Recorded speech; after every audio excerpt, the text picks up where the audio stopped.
Hello, Falcon fans, and welcome to This Week in Falcons Athletics presented by Orthopedic Hospital of Wisconsin. My name is Matt Menzel. We will talk football in our second segment. As some interesting news for a couple of guys. They continue on their college football season. We'll talk about that as we go along in segment number 2. But first, let's talk women's hockey coming off a great weekend in Pennsylvania. What a great start off to a 9-win, 2-loss beginning. First time in program history off to a 6-0 start in conference play. They've won 6 straight, shutouts in 4 of their last 5. And Hannah Nelson, the new assistant coach, kind enough to join us to talk women's hockey. And let's start by talking about this past weekend against Kings. Your thoughts on the way the team played? Yeah, I think it was a great morale weekend for sure. I think the girls came together as a group. It was a business trip / fun trip, so the girls kind of had some fun before games Thursday, and Friday, Saturday they came to play, and it was nice to see everyone kind of contribute from all areas of our team too. I was going to ask you, when you look at that trip, how did you guys go about spending your Thanksgiving? Yeah, so we had a great time with that. We had a Thanksgiving buffet at the hotel we were at, so the girls had some family came in, all said their thanks, and after that we went to go watch some movies, and after that it was kind of just prepping for games and then be ready for the bus ride back. We talk about prepping for games. How do you go about preparing for a team like Kings, who the Falcons have no previous history against? Yeah, I actually played them in college, so I was kind of familiar with the conference they played in. We try to find some film on them, get a pre-scout going, and then kind of go from there, kind of run our practices that way. So that's kind of the prep that goes into it behind the scenes. And breaking down the 2 games, so on Friday, a 3-0 victory, jumped out 2-0 lead in the very first period, but then on Saturday, another strong first period. It seems like this team is getting off to some very good starts. Yeah, we have 11 graduating seniors this year, so they're kind of carrying the team with their leadership and kind of establishing our culture. And then I'd say our underclassmen has done a really good job adjusting the speed of the game and just kind of listening to our upperclassmen, and we're just kind of growing from there. That win on Saturday was a 10-0 final, and how good was Michaela Spetcher coming through with 4 goals and 1 assist? Had a hat trick in the third period alone. Just how good was she in that game, but how good has she been this season? Yeah, she has been finding the back of the net from the start of the season. It's really great to see her as a junior starting to grow and continue. I kind of heard about her at the start about it, so it's glad to see her coming through. I think the line she's on, she's playing with Brooke Gibson. She's just been setting her up all season too. It's nice to see a pairing coming together and making things work. You mentioned Brooke Gibson. She had 2 goals and a couple of assists in that victory on Saturday. Overall, when you look at some of the numbers for this team in the first 11 games, averaging about 4.5 goals a game, almost 45 shots a game. Those are a couple of numbers I think as a coaching staff you can live with, can't you? Absolutely. I'm pretty happy with, we have 9 goals that the girls try to accomplish every game, and shots, block shots, face-off wins. The girls have been hitting those goals, so we're pretty happy with the results so far. You've mentioned it. We've talked to some other players in previous weeks. This is a very experienced team. We look at that senior class on down, but where's the confidence level at in your opinion? What are you seeing from the players when you look at them in the locker room, win after win after win? Where's that confidence level at this point? Yeah, I would say it's just, I think they know each other inside and out, which is great as a coaching staff, makes our lives a lot easier. I think they're confident. When tied games we've been in, we've come back from a pretty big lead early on too, and I think they know they got to get the job done, and they do. So it's kind of a great test to see, and testament to them and the work they put in so far. Let's talk about you for a brief moment. This is your first year now against the hockey assistant, but also as a lacrosse assistant coming up in the springtime. What brought you to Concordia? Yeah, so my family's actually an hour south from Chicago, so kind of want to go back to the Midwest, miss the family, miss the dogs. I would say it was a great opportunity to kind of be able to coach both. I played both in college, hockey and lacrosse, and I think after meeting with Coach Steve and Coach Emily, I felt like I could be really successful here, so that's kind of why I came. And you were out east prior to? Yes, out in Buffalo, so that was a really fun move, pretty big move, but yeah, it's been great so far. I've been really supported too, which is great. Finally, look at the week ahead now for you, okay? So as you continue to get used to the coaching here at Concordia and get acclimated with all that the conference schedule has in store, you guys prepare for Dubuque this weekend. I guess your thoughts on the weekend ahead? Yeah, I'd say 2 really big conference points coming up. It's a testament to see if we can really close out and be consistent throughout the semester.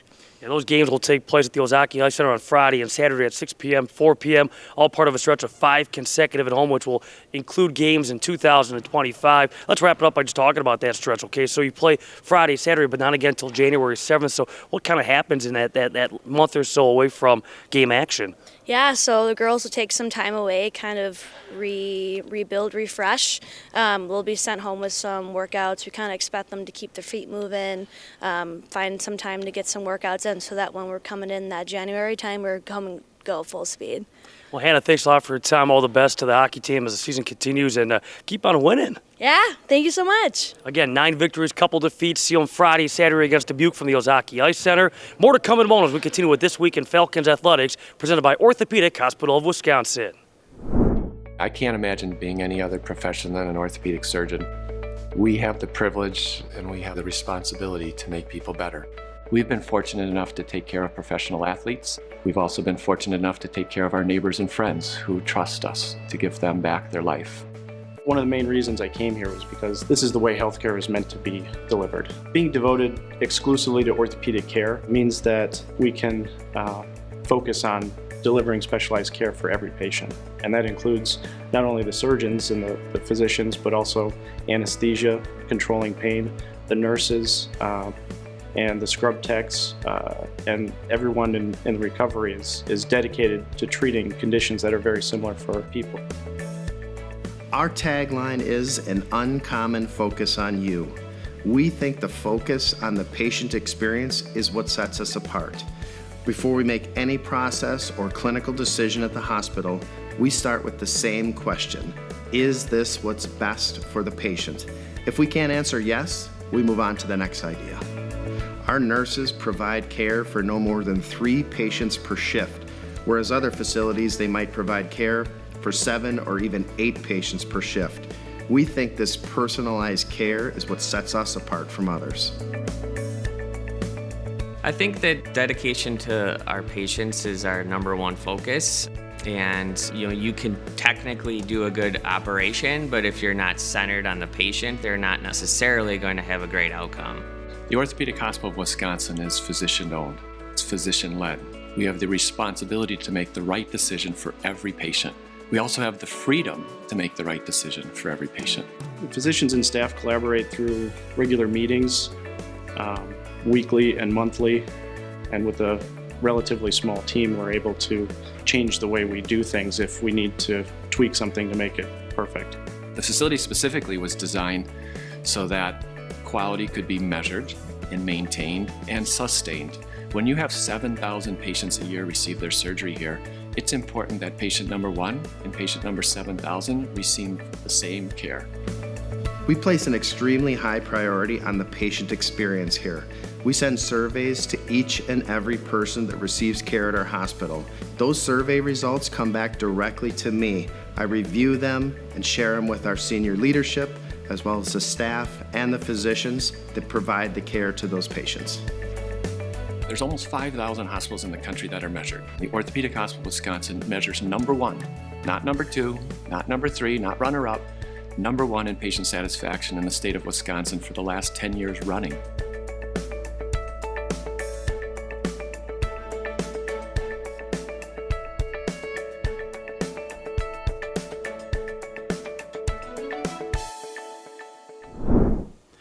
Welcome back to This Week in Falcons Athletics, presented by Orthopedic Hospital of Wisconsin. We now turn our attention to football, and he may be our first repeat guest here on This Week in Falcons Athletics, that's being Gino Nolatarski, and rightfully so, because he, along with Justice Canetto, will be part of the 10th annual FCS Bowl. It's taking place this Sunday in Daytona Beach, Florida. Boy, that sounds lovely this time of year, but it's the annual postseason college football all-star game, and we'll talk about that in a moment. But first, let's talk about the football season itself, as the Falcons finishing with a record of 6 wins and 3 losses, 5-3 in conference play. Your takeaways from the season that was? I think overall, you take into what we dealt with throughout the season. Coming into the season, I said it before in one of our past interviews, I didn't know how we were going to be this year. We were just a young team, lost a lot of guys, and when you hear all the people that went down and all the injuries we had and just kind of who we were throwing in each and every week, and just like we had one week one of our outside linebackers was playing running back, and you know what I mean? And to hear all that stuff going on and you still finish 6-3, I mean, obviously we didn't finish the way we wanted to. Championship's always the goal, but I mean, I'm proud of the team, young team, and I think the word that defines this is just resilient. I think we had a great year this year, and I'm excited to see what the program goes moving forward. Yeah, no question, it was impressive. Next man up mentality, and next man did in fact step up, and the team was awfully competitive regardless of win and loss. You look at your individual play and being named a second team all-conference selection for a second consecutive year, 42 tackles, 3 interceptions, not to mention what you did on special teams. Were you happy with your play on the field? Yeah, I mean, coming into my senior year, I just knew this is it. This is the last go-around. Give it your all. You got nothing else to lose, and just to be your best every single day. And, you know, I'm super blessed for the coaching staff, Coach Eder, Coach Walker, Coach Federico, just all them. They put me into the position to make those plays, and without them, ultimately, those things don't happen. And the accolades are great, and I'm blessed to get them. And, you know, I'm glad to be a part of such a good team, such a good coaching staff. And it's sad to leave, but overall, individually, I think I had a pretty good career here. So sad to go, but I love this team, I love this family, I love the brotherhood, and I'm definitely going to miss them. Well, let me ask you about your career then. And how do you feel like you've improved as a player in your time from day one here on campus to where you currently stand? I think my knowledge of the game and just like my leadership ability as a freshman, you know, you're transitioning from a high school playbook you've known for 4 years. Now you're just back to being the freshman and learning it all over again and just figuring it out. And, you know, kind of getting thrown in, luckily my freshman year, to learn those things. It was a blessing, and I think I've grown in that aspect and just taking notes mentally from the leaders in past years and the coaches, and just allowing me then to be a leader for the younger guys and explain those things to them so that when I leave here, I knew that the program's going to be in good hands and they're going to know what to do from here on out. So in your time with the Falcons, is there a game or two that stand out among the rest? Well, first off, Lakeland this year, definitely. Oh, absolutely. That 54-yard field goal, that's definitely, I had to go back up to the office and change my senior year memory because that was just, that was awesome. But just, I think one of the games that stood out to me was just how the year before we played Benedictine my sophomore year and just did not play good. Probably one of the worst losses I've been through since I've been here. And then to come back the next year and on homecoming play them and win 28-0, it just kind of showed like the growth that we've had in our team, just like we believe in each other and like we're all we have, we all we need. And I think that was the two that really stood out to me mainly out of my 4 years here. Well, as mentioned, though, your football is not done just yet. You get at least one more opportunity this weekend in lovely Florida. And we mentioned that Justice Canetta also selected for this event. We tried to get him on with you, but based on schedule, unable to make it work. But congratulations as well to the linebacker, Justice Canetta. But how did this come about, this opportunity? You know, we were hoping to get some bowl invites. We know we've heard seniors getting it before, and then we both got an email for it, and we were just talking to each other, and we're like hearing about all the people that are going to be there, and we're just sat down together and really talking like, dude, this is an opportunity to say really like our careers might not be over just yet. Like, yeah, our college careers are over, but now it's an opportunity to do something professionally or something outside of just college. And you know, we're super blessed and we're super thankful, and we say to each other all the time. And ultimately, we're just going to go down there, play Falcon football, play what we know how to do, and just ultimately, we're just so blessed, and we thank God just for every opportunity we get. So what are you doing now since the season came to a close a couple of weeks back between then and now preparation for this event? We are with that man down at the end of the gym, Coach Siekman, every single day, usually working out, working on speed training, lifting, just everything to just get us prepared for this. We're already pretty in good condition just because we had the season. We didn't really stop conditioning. So we were fine in that aspect, but just working on strength and speed stuff. And we're super thankful for him and the training staff just because they don't have to take the time out of their days to help us out, and they do it every single week for us, and we're just so thankful for them, and just we couldn't do it without them. So we've been working with them every single day, and we're very thankful. So what are you anticipating when you get down to Florida? What are you kind of expecting to be involved in? Well, ironically, Justice and I are not on the same team. Justice is on the all-national blue team. I'm on the all-American white team. So it's going to be, we're rooting for each other silently on the other side, but ultimately, I'm just expecting to see great talent. I mean, we're going up against FCS schools, D2, D3, all around the nation. So, I mean, there's going to be great talent. All those guys are invited for a reason. So I'm excited just to show what I can do, learn from them, learn from the coaches that are down there because they're all experienced. And, you know, I just know it's going to be so much fun. It's just going to be an experience that we're going to carry with us forever and in life. Again, that's this weekend. It's the 10th annual FCS Bowl, the annual postseason college football all-star game. You can find out more online, and there's a pay-per-view live stream of the event as well from lovely Daytona Beach, Florida, coming up on Sunday. Finally, what's next for Gio Nolatarski after this weekend's all said and done? As far as sports go, as far as academics go, what's next for you? Next for me, we got lacrosse season coming up in the spring. I'm excited for it. Can't wait to get back on the field with the boys, but just getting ready for lacrosse season afterwards. Then afterwards, we're done with all college, getting my teaching degree, going out there and just teaching the youth and just getting ready for life. And hopefully, professionally, something comes out of all these opportunities, and I'm just so thankful for it all. Well, Gio, again, thanks all for your time and all the best this upcoming weekend. And I'm taking a venture to guess that this will not be the final time you appear on this program, but thank you. I hope not. Thank you very much. I appreciate it. Take a look at the week ahead, though, on Falcons athletics quickly.